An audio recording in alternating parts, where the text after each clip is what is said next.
ठीक है, बिस्मिल्लाहिर्रहमानिर्रहीम। आपसे आगे बात करने जा रहा हूँ फर्दर। आपसे लास्ट 2 क्लासेस में मैंने ऑटोसोमल रिसेसिव, ऑटोसोमल डोमिनेंट और सेक्स क्रोमोसोमल रिसेसिव जो है उसके बारे में बात की है। ठीक है, मेरी बात अभी कंटिन्यूड है।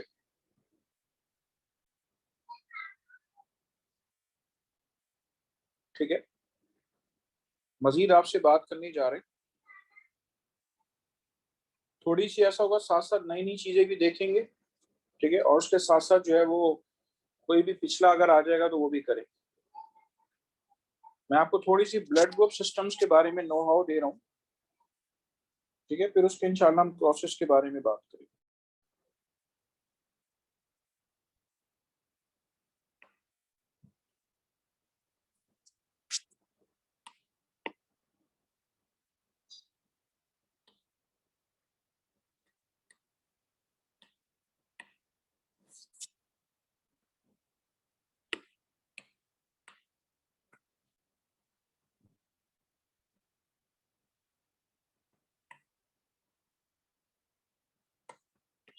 ब्लड ग्रुप सिस्टम जो है उसके बारे में आपसे बात करेंगे।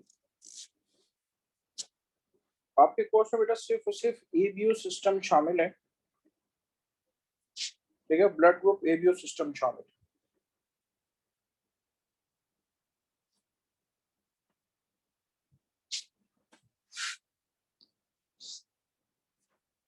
प्रोसेस फॉर एग्जांपल, मदर का ब्लड ग्रुप ए बी है और फादर का ब्लड ग्रुप जो है वो ओ है। क्रॉस कैसे प्रोसीड होगा? देखें, ए बी का मतलब तो ए बी है, लेकिन ओ का मतलब होगा ओ और ओ। इसके गैमेट्स बनेंगे ए और बी और इसके गैमेट्स बनेंगे ओ एंड ओ।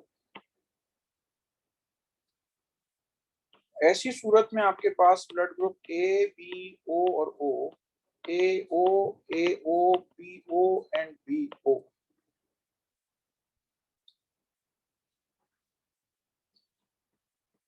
ये आपको ब्लड ग्रुप ए मिल रहा है, ये आपको ब्लड ग्रुप बी मिल रहा है।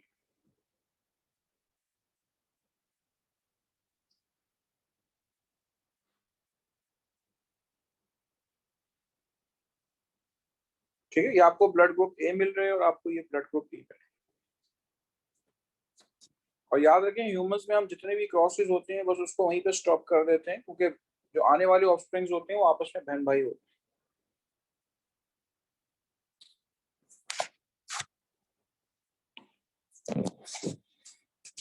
नेक्स्ट क्रॉस की तरफ आइए।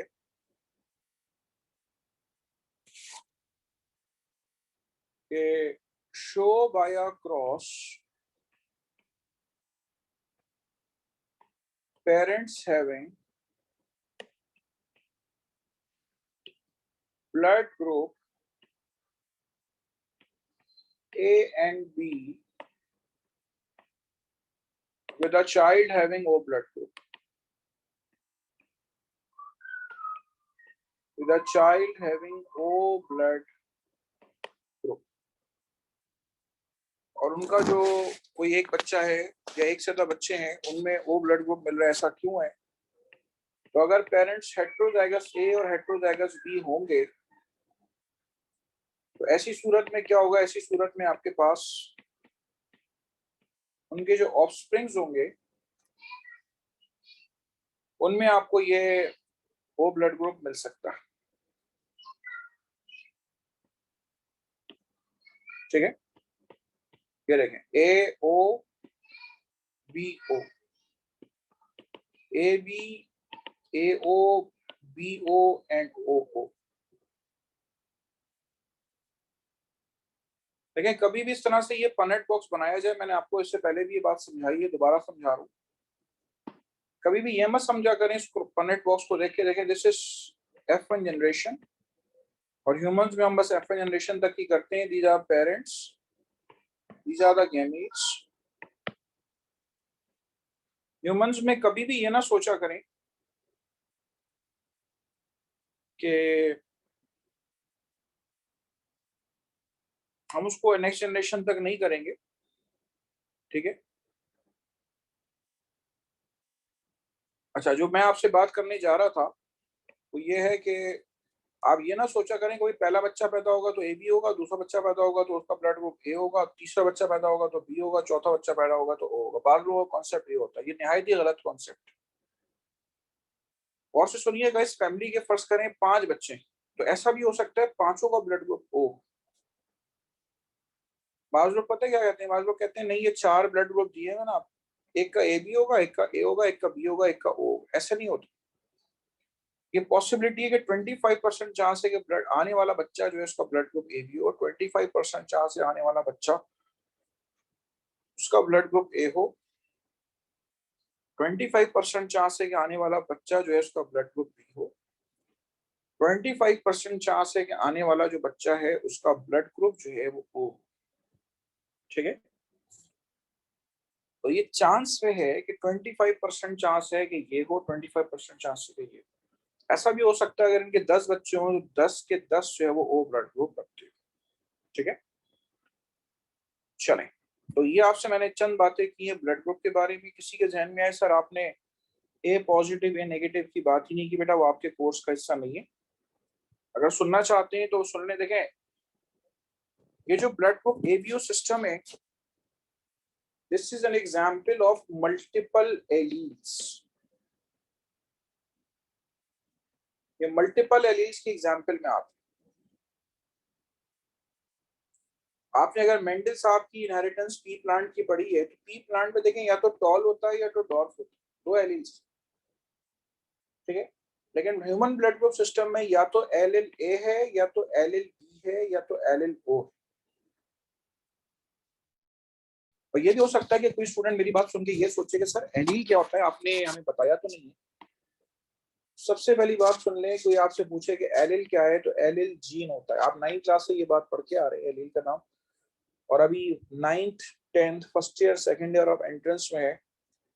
एलिल के लफ्ज से आप फेमिलियर हैं। एलिल कोई आपसे पूछे तो आप कहें जीन्स होते हैं। कैसे जीन्स होते हैं? कंट्रास्टिंग जीन्स होते हैं। ठीक है, कंट्रास्टिंग जीन्स होते हैं। तो जो कंट्रास्टिंग जीन्स होते हैं उनको हम नाम देते हैं एलिल। हाइट के एलिल्स हैं capital T small T. Blood group ABO system के जो एलिल्स हैं उनमें आपको मिलेगा ए बी और ओ। ठीक है, उसमें आपको मिलेगा एलिल ए, एलिल बी और एलिल ओ।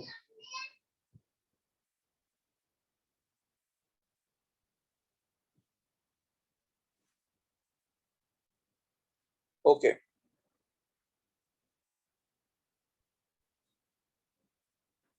इसके बाद आइए फर्दर। जो आरएस सिस्टम है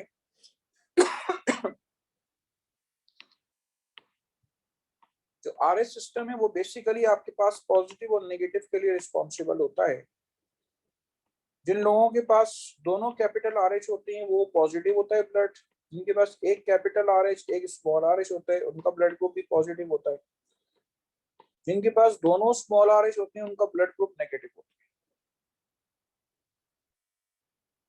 ठीक है, जिनके पास दोनों स्मॉल आरएच होते हैं तो उसका ब्लड ग्रुप जो आपको मिलेगा वो आपको मिलेगा नेगेटिव।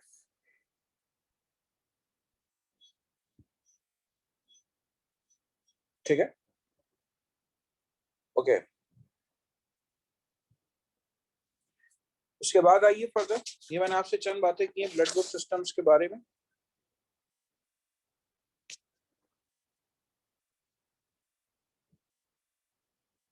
ए जो है वो ओ पे डोमिनेंट है, इसलिए इस इंसान का ब्लड ग्रुप ए है। बी ओ पे डोमिनेंट है तो इसलिए ब्लड ग्रुप बी मिल रहा है। और ए बी दोनों आपके पास एक साथ मौजूद हैं तो ये को डोमिनेंट है। इस हवाले से मैं आपको थोड़ी जेनेटिक्स में एक और एस्पेक्ट बताने जा रहा हूँ, और वो आपके पास है इनकम्प्लीट डोमिनेंस। ठीक है, इनकम्प्लीट डोमिनेंस जो है उसके बारे में आपसे बात करने जा रहा हूँ। एग्जाम्पल है आपके पास स्नैपड्रैगन, स्नैपड्रैगन प्लांट। इसके अंदर रेड फ्लावर्स भी होते हैं, व्हाइट फ्लावर्स भी होते हैं और पिंक फ्लावर्स भी होते हैं। ठीक है, ये देखिए, I am writing this with like this, C का मतलब कलर और उसके ऊपर रेड। इसके अंदर व्हाइट फ्लावर्स को मैं सी डब्ल्यू से शो कर रहा हूँ। This is showing the red flower and this is showing the plant having white flowers. इसके गैमेट्स बनेंगे ये, इसके गैमेट्स बनेंगे ये। जो F1 जनरेशन आएगी वो आएगी CR CW और CR और CW। ठीक है, so these are the parents, ये पेरेंट्स हैं, ये इनके गैमीट्स हैं। ठीक है, ये इनके पेरेंट गैमीट्स हैं और ये उसकी F1 जनरेशन। तो जो CR CW आपको मिल रहा है, ठीक है, इसकी फिनोटाइप आपको क्या मिलेगी इनकम्प्लीट डोमिनेंस के अंदर। इनकम्प्लीट डोमिनेंस के अंदर आपको उसकी फिनोटाइप जो मिलेगी वो आपको मिलेगी पिंक, यानी कि रेड और व्हाइट को आपने क्रॉस किया तो जो आपको फिनोटाइप यहाँ पे मिलेगी वो आपको मिलेगी पिंक। एक ऐसा कैरेक्टर जो वालिदैन में से किसी के पास भी नहीं है। तो F1 जनरेशन में आपको क्या मिल रहा है, F1 जनरेशन में आपको फिनोटाइप मिल रही है पिंक। अब अगर आप पिंक स्नैपड्रैगन को पिंक स्नैपड्रैगन से क्रॉस कराएंगे तो आपको जो आने वाली जनरेशन मिलेगी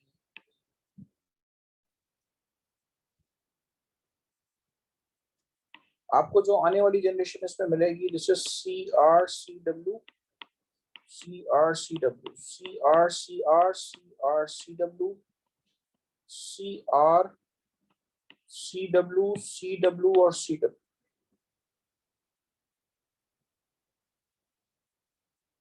अब देखें इसमें आपके पास जो CR है इसमें रेड फ्लावर्स मौजूद होंगे। जो CR CW है इसमें आपको पिंक फ्लावर्स मिलेंगे, इसमें भी आपको पिंक फ्लावर्स मिलेंगे। और जो CW है इसके अंदर आपको व्हाइट फ्लावर्स।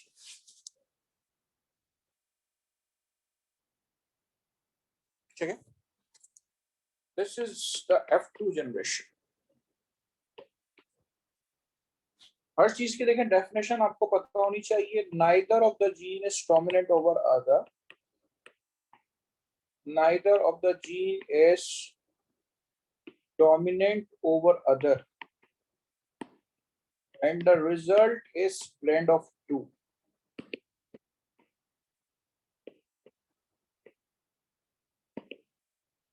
ठीक है,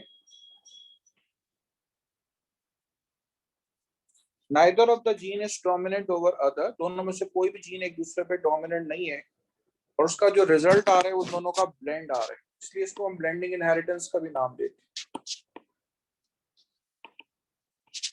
ठीक है, रेड को व्हाइट से क्रॉस किया आपको पिंक मिल रहा है।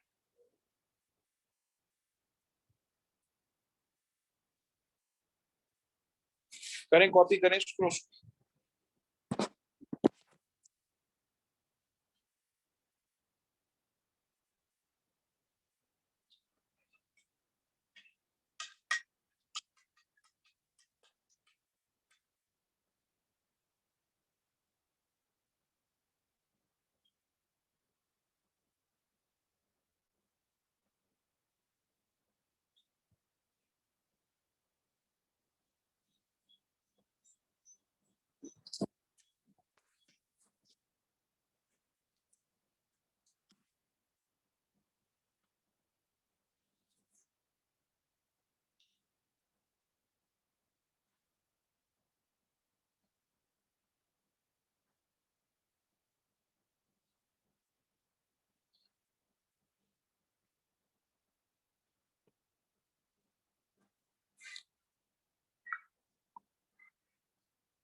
अनस एक क्रॉस तो बता दें इनकम्प्लीट डोमिनेंस का।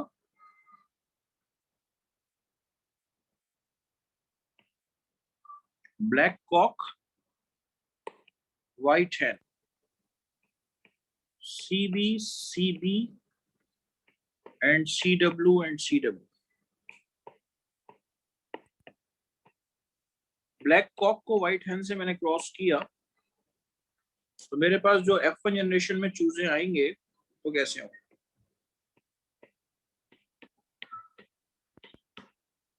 अगर इनकम्प्लीट डोमिनेंस है, आपको हमेशा जेनेटिक्स बता दी जाया करेगी कि आपके पास उसमें यहाँ पे किस जेनेटिक्स के तहत आपने जो है वो काम करना है।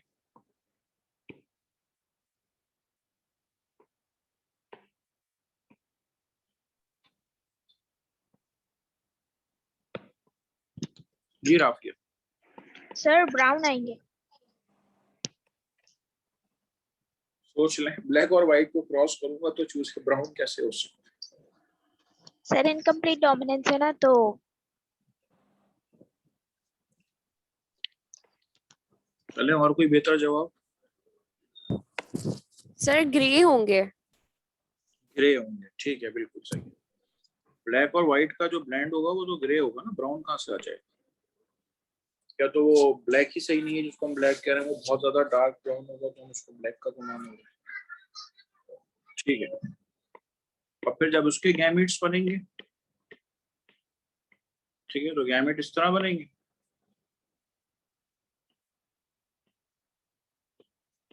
CB, CW, CB, CW।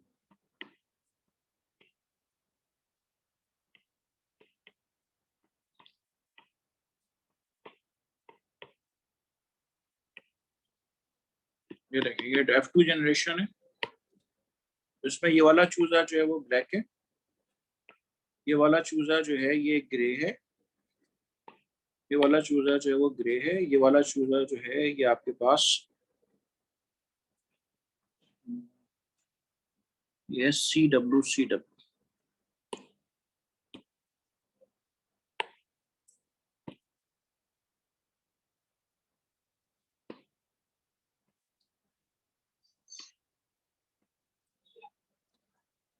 ये वाला चूजा जो है ये सफेद। 50% जहां से के चूजे ग्रे आए, 25% ब्लैक और 25% व्हाइट। ठीक है, this is showing incomplete dominance.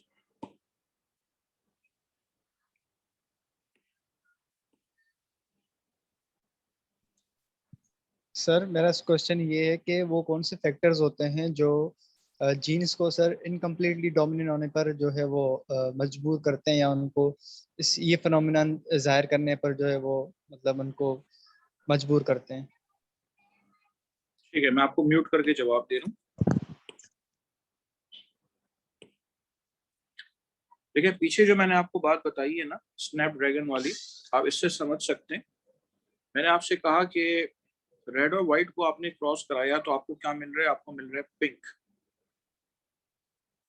तो गौर से सुन लीजिए कि अगर मैं इस फ्लावर के स्टफ के बारे में बात करूं तो एक्चुअली ये फ्लावर होता है ट्रांसपेरेंट, मतलब ये है कि कलरलेस होता है। अब जब इसके पास दो कैपिटल आर जीन्स मौजूद हैं तो ये दोनों जीन्स मिलके इतना ज्यादा एक्सप्रेस होते हैं कि आपको कलर जो है वो रेड पिगमेंट्स इतने बनाते हैं कि वो डिपॉजिट होने के बाद फ्लावर को रेड कलर देते। लेकिन जब आपके पास एक आर और एक डब्ल्यू का जीन है तो ऐसी सूरत में रेड जो पिगमेंट्स बनते हैं वो कम बनते हैं। जब रेड पिगमेंट्स कम बनते हैं तो कम पिगमेंट डिपॉजिट होते हैं, तो वो बजाय के रेड नजर आए वो किसी व्हाइट चीज में अगर रेड पिगमेंट्स कम डिपॉजिट हो पिंकिश नजर आती है। और व्हाइट वाली बात तो ये है कि दोनों अगर व्हाइट चीज मौजूद है, ऐसी सूरत में क्या होता है, ऐसी सूरत में आपके पास रेड पिगमेंट्स ही नहीं बन रहे तो वो चीज आपके पास क्या होगी, वो बिल्कुल आपको व्हाइट नजर आती है। यही चीज आपके पास अभी जो मैंने आपको एग्जांपल दी है, ये एंडालूसियन फाउल्स हैं। इनके अंदर यही होता है कि ब्लैक जीन्स दोनों क्रोमोसोम्स पे मौजूद हैं। एक फादर की तरफ से क्रोमोसोम आता है, एक मदर की तरफ से आता है। अगर ये ब्लैक जीन्स मौजूद हैं, ब्लैक के जीन्स मौजूद हैं, तो इतने ज्यादा पिगमेंट बन रहे हैं कि वो आपको ब्लैक नजर आ रहे हैं। अगर एक ब्लैक और एक व्हाइट है तो all alone single black gene जो है वो दरअसल आपके पास वो एक्सप्रेस ओवर कम ब्लैक पिगमेंट्स बनाएगी। ठीक है। अच्छा, अब आप मुझसे सवाल करेंगे कि सर कंप्लीट डोमिनेंस जो होती है उसमें क्या होता है? अगर मैं पी प्लांट की बात करूं तो पी प्लांट में अगर वायलेट और व्हाइट को क्रॉस करें तो वायलेट आता है, ठीक है। कोई उसका कोई ब्लेंड नहीं आ रहा, या पी प्लांट के बास पौधे ऐसे जिनमें रेड को व्हाइट से क्रॉस करें तो रेड ही आता है। तो देखें, ये है कि जो जो जीन मौजूद होता है क्रोमोसोम के ऊपर, there is some polarity of it, उसकी जो नाइट्रोजनस बेसिस हैं, ठीक है, there is some polarity of it, कि वो एक्सप्रेस होते हैं, और एक्सप्रेस होने में वो किस हद तक एक्सप्रेस होते हैं, ठीक है। वो पिगमेंट्स बनाने के लिए, वो मैसेंजर आरएनए बनाने के लिए वो अपनी सर्टेन पोलैरिटी रखते हैं, जो नाइट्रोजनस बेसिस में सर्टेन पोलैरिटी रखते हैं। जहन में आएगा सर हमें ये कैसे पता चलेगा? कोई कहे कि मैं आपके सामने एक फूल लाके दे दूं और कहूँ कि मुझे इसकी जेनेटिक्स बताएं कि कंप्लीट है, इनकम्प्लीट है, या कोडोमिनेंस है, तो याद रखें दुनिया की एक एक चीज के बारे में रिसर्च करके पता करना पड़ेगा कि इसके अंदर कौन सी जेनेटिक्स है। हम तुक्का नहीं लगा सकते, ठीक है। हम तुक्का नहीं लगा सकते कि इसके अंदर ये जेनेटिक्स है, इस पे हमें जो है अपना रिसर्च वर्क करना होगा। तो हम बता सकते हैं कि आपके पास इसके अंदर जो जेनेटिक्स है वो एक्चुअली कौन सी टाइप की जेनेटिक्स जो है वो इसके अंदर इंटरवेन कर रही है, ठीक है। अभी मेरा जो तीसरा एस्पेक्ट आ रहा है वो देखें कोडोमिनेंस है। कोडोमिनेंस में आपने रेड बुल को व्हाइट का इस काउ से क्रॉस कराया। जब आप रेड बुल को व्हाइट काउ से क्रॉस कराएंगे तो आपको क्या मिल रही है? आपको ऐसी शॉर्ट हॉर्न कैटल काउ मिल रही है कि जिसके अंदर क्या मौजूद है, जिसके अंदर जो है रेड कलर भी है, व्हाइट कलर भी है, ठीक है। इसके अंदर रेड कलर भी है और व्हाइट कलर भी है। और रेड कलर्स, ये देखें, ये चीज है ना, परमिएबिलिटी पे भी डिपेंड करता है, ठीक है। परमिएबिलिटी पे भी डिपेंड करता है। अब रेड और व्हाइट काउ आपको दोनों मिल रही है। अब वो जो पिगमेंट्स वहां पे बने हैं, रेड पिगमेंट्स बने, व्हाइट काउ के ऊपर वो रेड पिगमेंट्स क्लियरली, जब मिक्सिंग मिक्सिंग नहीं हुई बल्कि अपनी डोमिनेंसी के साथ सेल मेम्ब्रेन को क्रॉस करके वो अंदर आया और उसने अपनी अपीयरेंस शो की, और वहां पे आपको उसका असर जो है वो मास्क नहीं हुआ। सेल की जो अपनी कॉम्पोजिशन होती है, जहाँ पे वो डिपॉजिट होते हैं, उसकी अपनी परमेबिलिटी, ये फैक्टर्स भी वहां पे जो है इंटरफेयर करती है। और फिर आपको वहां पे आप कहते हैं कोडोमिनेंस वाली चीज। मैं आपको कोडोमिनेंस बता रहा हूँ आपको। मैं आपको रेड ब्लड सेल्स में जो AB ब्लड ग्रुप होता है उसकी एग्जांपल भी दूंगा कोडोमिनेंस में, आपको और चीज वाली क्लियर हो जाएगी।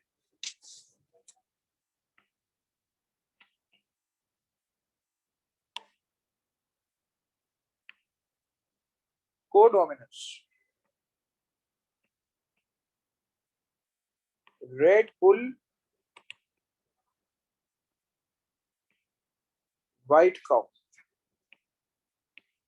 R1 R1 R2 और R2,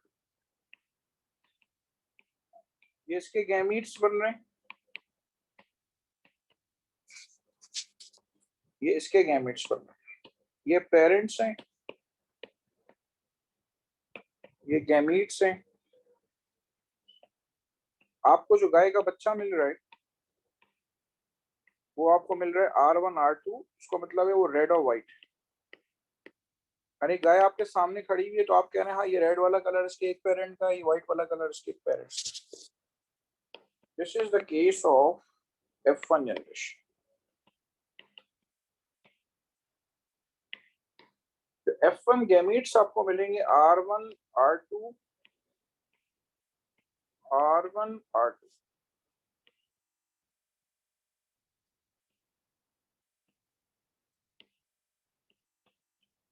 R1 R2 R1 R2 R1 R1 R1 R2 R1 R2 and R2 और R2। ये देखिए, ये आपको रेड मिल रही, ये दोनों आपको मिल रहे हैं रेड एंड व्हाइट, और ये आपको मिल रही है व्हाइट,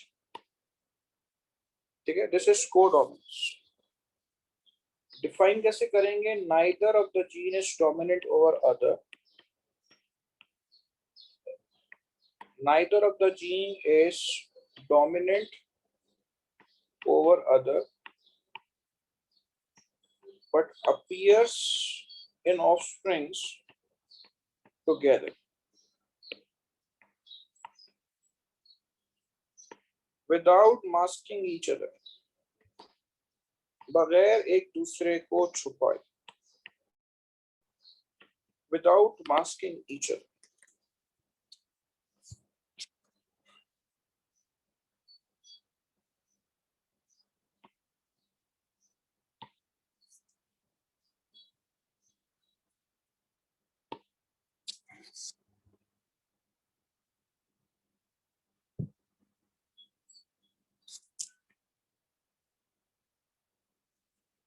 अच्छा, अब मैं आपके सामने जो है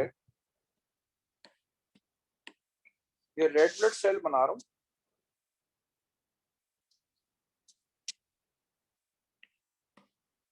ये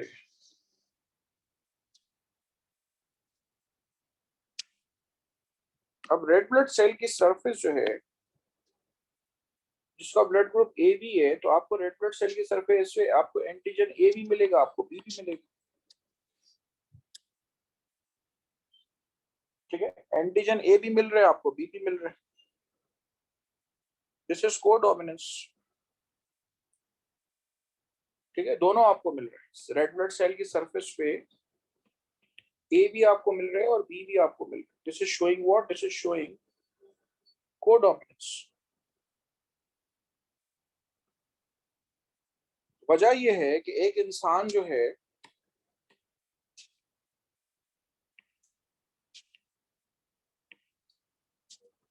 उसके पास ये दोनों जीन्स मौजूद है, ए का जीन मौजूद है और बी का जीन मौजूद है। अब ए वाला जो जीन है वो एंटीजन ए बनाएगा, बी वाला जीन जो है वो एंटीजन बी बनाएगा। इससे क्या हो रहा है, आपके पास रेड ब्लड सेल की सरफेस पे आपको एंटीजन ए भी मिल रहा है, एंटीजन बी भी मिल रहा है। तो कोई भी जीन किसी के ऊपर भी हावी नहीं है। ठीक है, दोनों जो है वो एक साथ एक्सप्रेस हो रहे हैं। This is the feature of codominance. ठीक है, होता ये कि जहां पे ये चीज डिपॉजिट हो रही होती है ना, अब आप जरा गौर करें कि फ्लावर्स में अगर कोई एक पेरेंट्स पे ब्लू कलर के फ्लावर्स हैं, एक में आपके पास येलो कलर के फ्लावर्स हैं, अब ऑफस्प्रिंग्स के अंदर ब्लू और येलो का कंबाइन मिलेगा। अब ब्लू और येलो कंबाइन हो रहे हैं तो वो नजर क्या आ रहे हैं आपको? ग्रीन नजर आ रहे हैं। ठीक है, ब्लेंड हो गए दोनों जब एक जगह पे जमा हुए, तो ये आपके पास डिफरेंट टाइप्स की genetics. The one is incomplete dominance, the other is codominance. और इससे पहले जो आपने चंद चीजें पढ़ी हैं वो आपने, जब हमने ऑटोसोमल रिसेसिव की बात की है उसमें आपने कंप्लीट डोमिनेंसी की चीजें देखी हैं कि एक जीन दूसरे जीन के असर को बिल्कुल ही मास्क कर देता है और सिर्फ डोमिनेंट जीन जो है वो अपने आप को दिखाता है। चलें, इस क्रॉस को नोट कर सकते हैं, आगे बात कर रहा हूँ आपसे।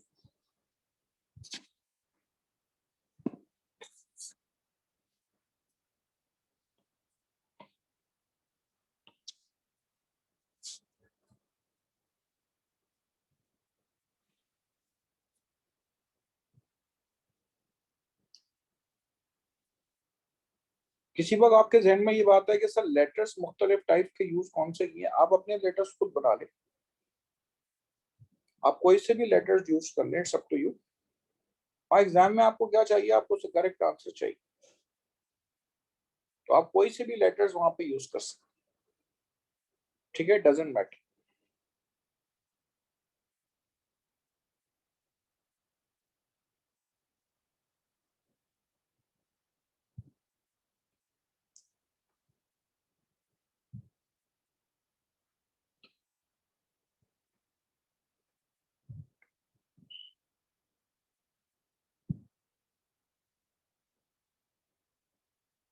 जी अनस, आप सवाल करना चाह रहे थे, मैंने आपको अनम्यूट किया है।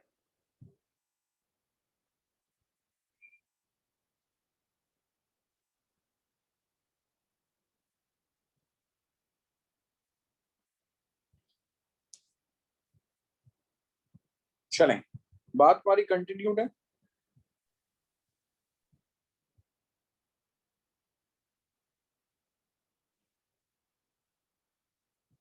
उसके बाद आ जाइए फर्दर,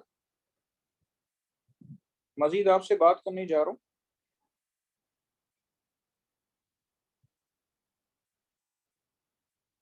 क्वेश्चंस की तरफ आपको लेके जा रहा हूं।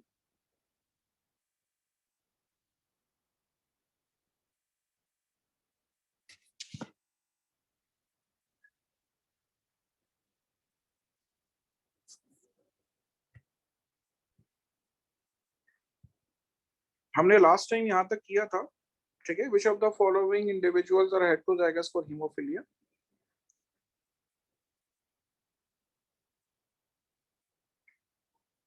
ओके,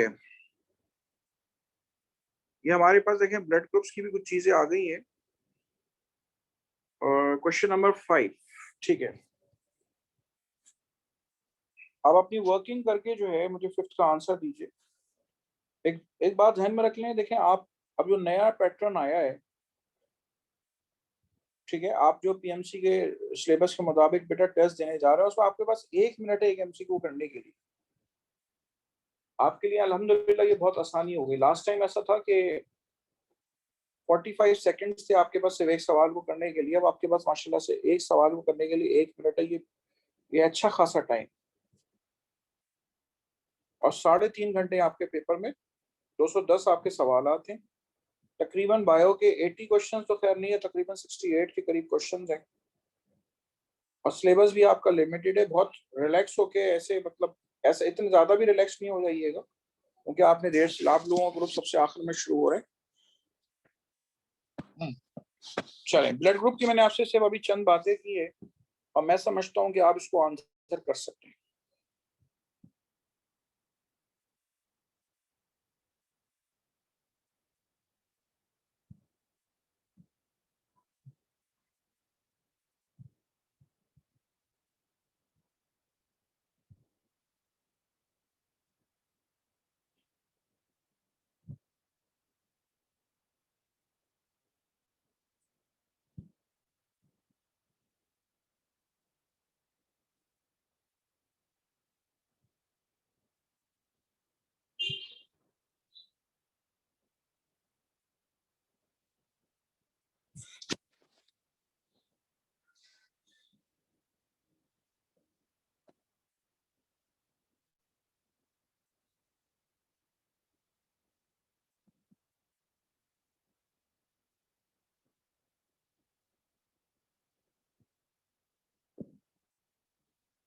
ठीक है, और कोई?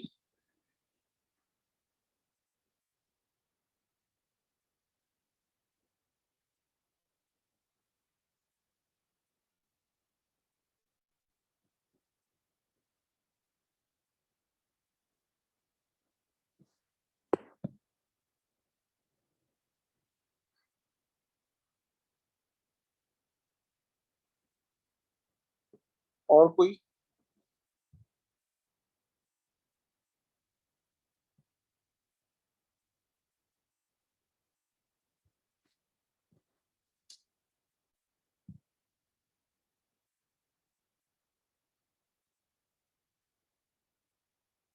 चलें, total 4 persons raised the hand. Tuba Farhat, new name for this class. जी बेटा, आप बताएंगे। सर अस्सलाम वालेकुम। वालेकुम सलाम। सर इसका आंसर बी है। अच्छा, कैन यू एक्सप्लेन प्लीज? जी, क्योंकि क्रॉस करने के बाद जो है ना, मिसेस अली जो और मिस्टर एंड मिसेस अली हैं, इनमें बी ब्लड ग्रुप आएगा, बी ओ। अच्छा, मैं और लोगों से आंसर्स ले लेता हूँ without disclosing the actual answer. Ali Raza. अस्सलाम वालेकुम सर। जी वालेकुम सलाम। सर ऑप्शन बी है, baby to the child of Mr and Mrs Ali. ठीक है, okay, this is the correct option. Yes. Good, ठीक है। आपका आंसर जो है वो आपके पास बी है। और बहुत इस सवाल में अगर हम गहराई में जाएं तो देखें, इसमें हम जो ऑप्शन हमारी आंखें तलाश कर रही हैं, बेबी 1 का ब्लड ग्रुप है ओ। तो ये ओ ब्लड वाला जो है, this can never belong to Mrs Ali, Mr and Mrs Ali. ठीक है, ये ओ ब्लड वाला जो है वो मिस्टर और मिसेस अली का हो ही नहीं सकता। क्यों? क्योंकि इनमें से एक में ब्लड ग्रुप ए बी। आप क्रॉस बना के देख लें, ए बी और ओ के लिए, ए बी और ए के लिए, तो आपको जो है वो ओ ब्लड ग्रुप मिलेगा ही। तो बेबी वन तो किसी सूरत भी मिस्टर और मिसेस अली का हो नहीं सकता। ऑप्शन बी इन्होंने दिया है, बिल्कुल सही दिया है। मैं ये कह रहा हूं अगर इसमें ऑप्शन हम चेंज कर दें और मजीद बढ़ा दें, इसी तरह अगर मैं मिस्टर और मिसेस अहमद की बात करूं तो मे बी के यहाँ पे ऑप्शन दिया हुआ होता कि भाई बेबी वन जो है वो मिस्टर और मिसेस अहमद का है। बिल्कुल हो सकता है, क्योंकि अगर मिस्टर और मिसेस अहमद हेटेरोजाइगस ए हो तो ऐसी सूरत में क्या होगा, ऐसी सूरत में आपके पास जब ए ओ को ए ओ से क्रॉस करेंगे तो ओ ब्लड ग्रुप आ जाएगा। तो मिस्टर और मिसेस अहमद का बेबी वन हो सकता है, लेकिन ऑप्शन में नहीं दिया उन्होंने। ठीक है, चलें। तो ये आपके पास एक ब्लड ग्रुप का सवाल है। ठीक है, अगर इस पेपर में कुछ और एक दो सवाल होंगे तो वो मैं भी आपसे शेयर करूंगा।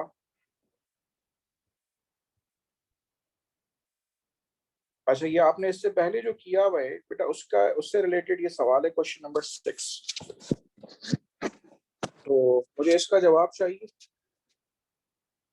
कोई मुझसे ये कहे कि सर मेरा आज एडमिशन फर्स्ट डे है, तो देखें बेटा, ये कि जैसे जैसे हम सीखते जाएंगे आपको खुद अंदाजा होता जाएगा। और प्रीवियस क्लासेस की जो रिकॉर्डिंग आप एडमिनिस्ट्रेशन से ले सकते हैं, ठीक है, ताकि आप हमारे साथ चलें। आज हमारी तकरीबन तीसरी चौथी क्लास है। ठीक है, आप प्रीवियस रिकॉर्डिंग जो है वो ले सकते हैं एडमिनिस्ट्रेशन से।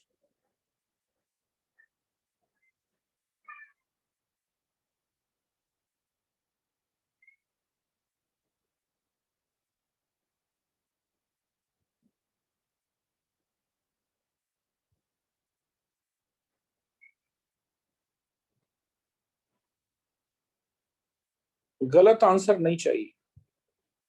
ठीक है, बाकी लोग देखें, अगर किसी को नहीं आया तो उसने हैंड रेज ही नहीं किया ना, गलत आंसर नहीं चाहिए।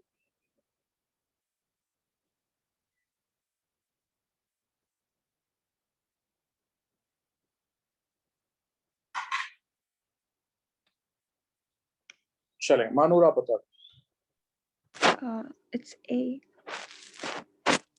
Are you sure? Yeah, I think so.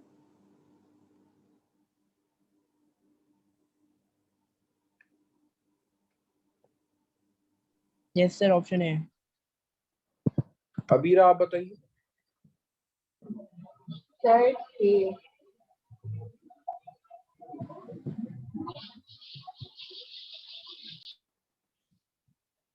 Sir, it's A. Okay good, चलें, दिस इज ए।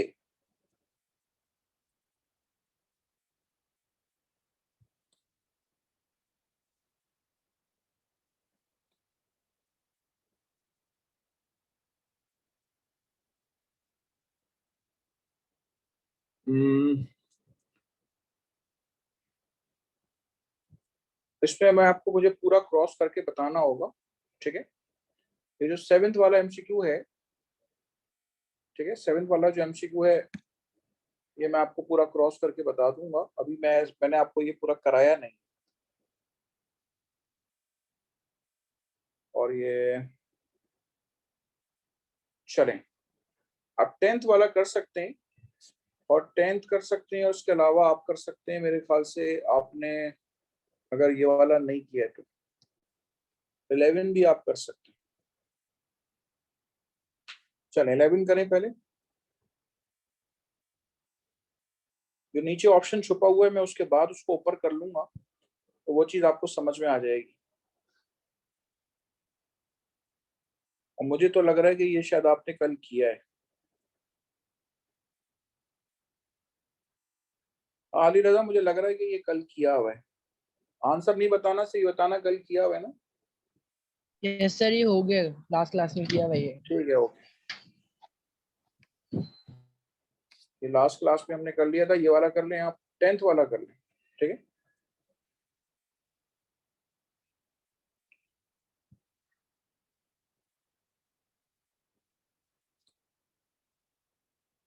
बहुत ध्यान से, आपके पास पेंसिल पेपर होना चाहिए।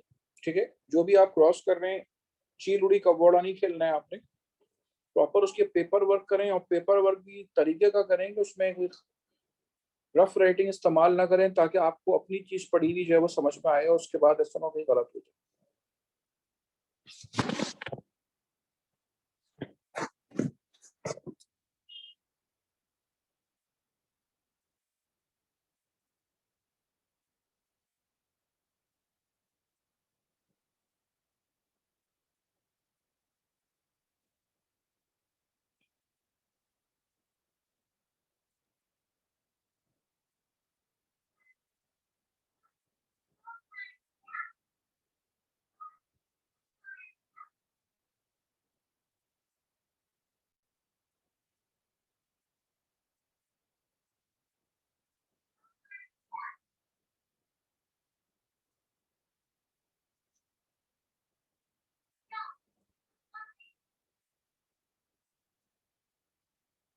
In birds, the male is the homogametic sex. A male bird showing the recessive trait was married by a female showing the dominant trait of a characteristic governed by a pair of alleles which are sex-linked. What is the probability that the male offspring will show the dominant trait?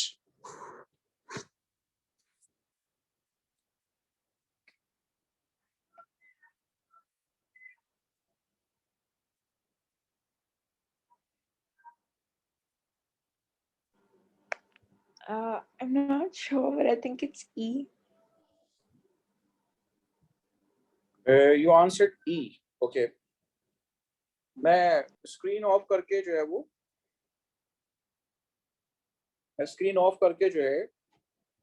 वो आपसे cross करवा लेता हूँ, ठीक है।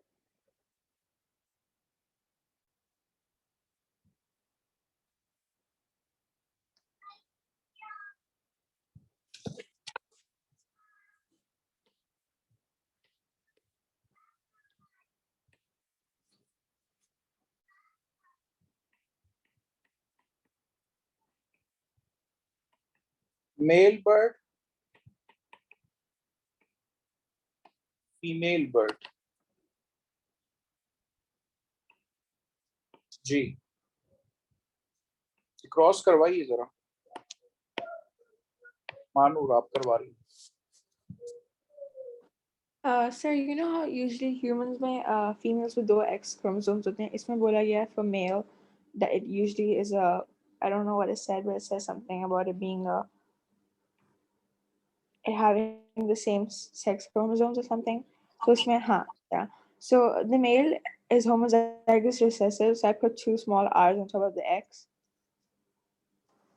So in the case, the male is, if we talk about color blindness, ठीक है, हम थोड़ी देर के लिए assume कर लेते हैं color blindness, male, ठीक है, And then the female हम थोड़ी देर के लिए had a assume कर लेते हैं, and female bird is the dominant, so it would be a capital N on top of the X. ठीक है। अब यहाँ पे gametes मौजूद हैं, X small n, and here is X capital N or Y.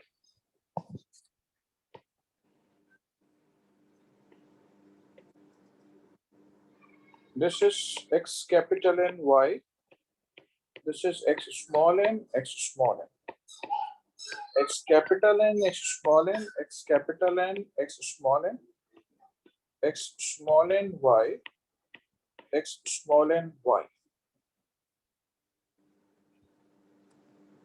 Here, इसकी genotype disclose करिए दोनों की, X capital, X small n. These are normal. These are normal carrier males. ठीक है, और X small n, Y. These are color blind females. ठीक है, तो यहाँ पे आपके पास 100% चांस है कि there will be what? There will be the 100% chance है कि color blind जो है वो females हो, isn't it? Are you hearing me?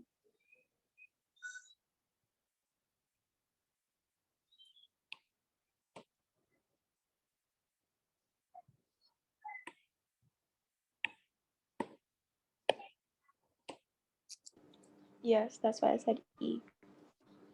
अच्छा, क्वेश्चन में बेटा पूछा क्या गया है?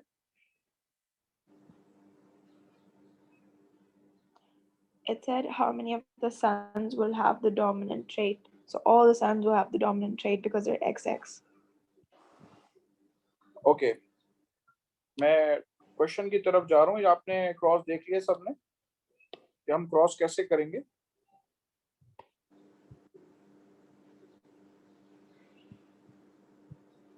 और हमारी जो शीट थी वो ये थी।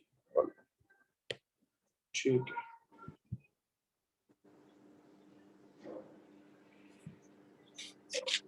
ठीक है। This was the question. The question was, what is the probability that the male offspring will show the dominant trait? ठीक है, so this was 100%. 100% is the one. Okay, correct answer is E. If anyone has problem, you can ask. Good, shabash.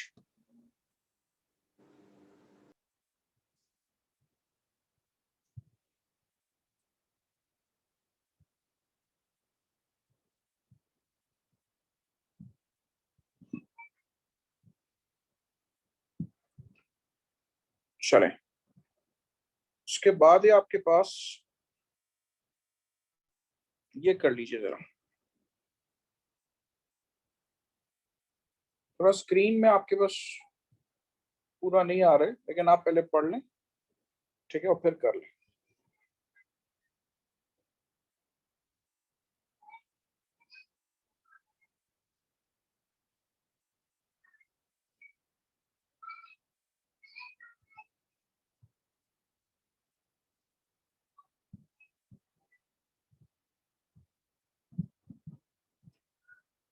अच्छा, be careful about the change in key. The boxes which are darkened, they are normal. You should be careful. And the boxes which are colorless, they are diseased, or they are the affected one.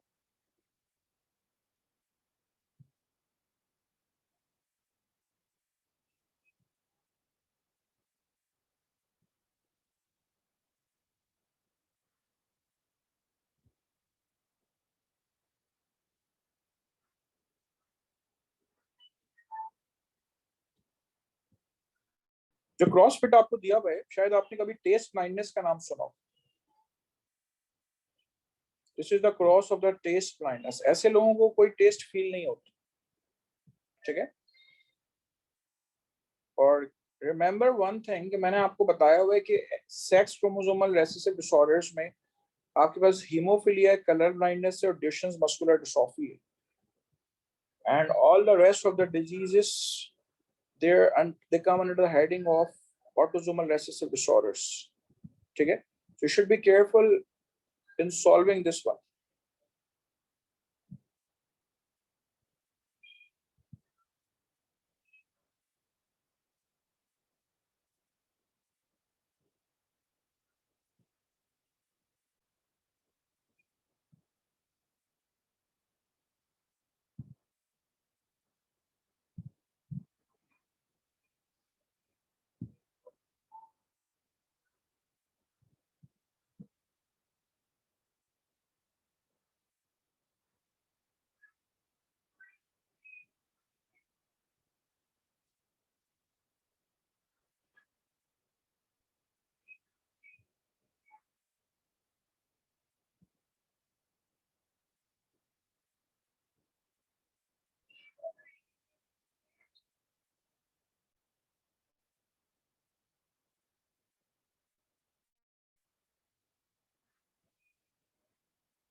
सबसे पहले चीज बेटा आप ये करिए कि जो pedigree tree आपने अपने रफ उसमें बनाया है तो उसमें आप लेटर टी इस्तेमाल करिए, ठीक है।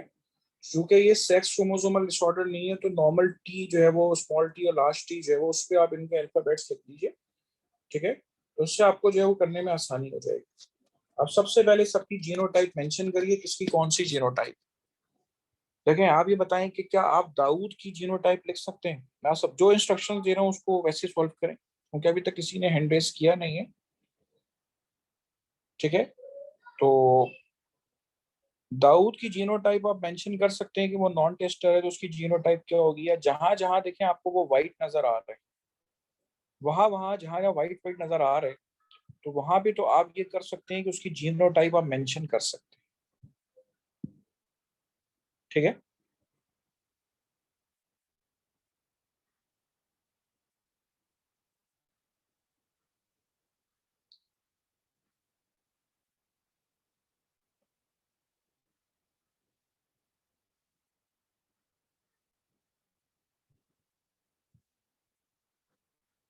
जी और किसी को आता है?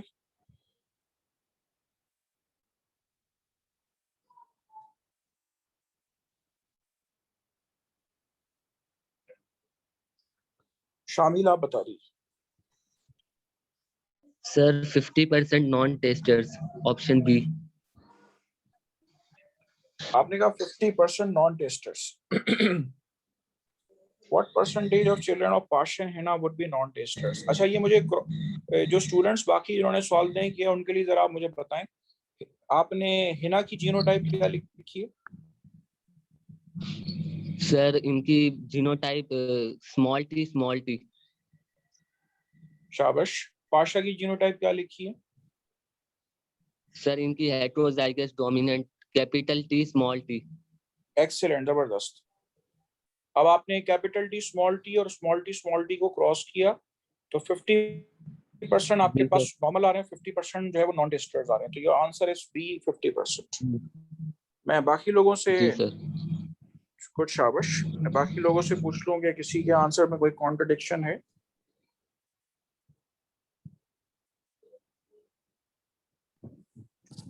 जी सर मेरा भी सेम आंसर आ रहा था तो सेम ही। गुड शाबाश, गुड, 50% है। ठीक है बेटा, गुड शाबाश। ओके मैं सबके हैंड्स लोअर कर रहा हूँ, ठीक है बेटा। अब वो लोग हाथ खड़ा कर लेंगे जिनको ये बात समझ में नहीं आई है। देखें हमने पीछे फिनाइल कीटोन यूरिया पढ़ा है, ठीक है।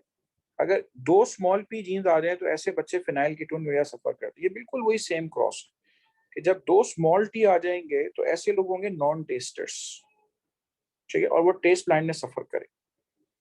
इस सवाल में एक ट्विस्ट तो ये है कि जो कलर्ड पार्ट आपको नजर आ रहा है वो पीछे हमारी यूजुअल प्रैक्टिस में तो ऐसा था कि वो कलर्ड पार्ट को हम डिजीज कंसिडर करते थे, यहाँ पे ऐसा नहीं है। थोड़ी सी कंफ्यूजन हमें यहाँ पर ऐसे भी, जिस वक्त एग्जामिनेशन हॉल में बैठी हुई होती है ना तो थोड़ा सा स्ट्रेसफुल बंदा होता है, ठीक है, तो मे बी कि ये छोटी मोटी चीजों में ना गलती करके आ जाए। और ये आपके क्वेश्चन पास पेपर्स के क्वेश्चन में आया हुआ है, पहले आ चुका है, ठीक है, तो हो सकता है कि आ जाए किसी वक्त।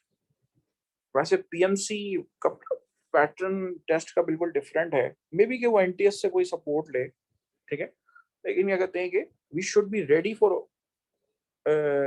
एवरीथिंग, क्योंकि उसमें ये हो सकता है कि देखें आप जब एक बार टेस्ट में बैठते हैं आपके पास कोई दूसरा ऑप्शन है ही नहीं। तो हिना जो है वो हमारे पास स्मॉल टी है, पाशा जो है वो capital T small T. May be के कोई इसलिए हैंड रेज ना कर रहा हो कि हम पूछेंगे अजीब सा लगेगा। आप जरा पाशा के बारे में सुन ले, कोई कहेगा पाशा सर कैपिटल टी भी हो सकता है, लेकिन आप पाशा के डैड के बारे में देखें वो स्मॉल टी है। तो पाशा के डैड के पास स्मॉल टी मौजूद है तो वो एक जीनस स्मॉल टी पाशा को तो देंगे ना, तो इसलिए पाशा जो है वो लाजमी कैपिटल टी स्मॉल टी हो, ठीक है। मे बी कि इस जगह पे किसी को कंफ्यूजन हो, लेकिन मैं समझता हूँ बात आपको समझ में आ गई होगी, ठीक है। चले जो आपने चीजें आज सीखी हैं उसको रिकॉल करके आइएगा, ठीक है। वहीं से हम बात करेंगे नेक्स्ट क्लास में इंशाल्लाह, ठीक है, यहीं से हम बात करेंगे नेक्स्ट क्लास में इंशाल्लाह। पढ़ के आइएगा। और जो आज सेशन है आपके नए सिलेबस से रिलेटेड तकरीबन 5 से 6:30 बजे तक, उसको आप प्लीज अटेंड करेंगे। जो नए सिलेबस से रिलेटेड हमने आपसे बातें करनी है टीचर्स ने, तो वो काइंडली उसको अटेंड करिए please. Thank you so much.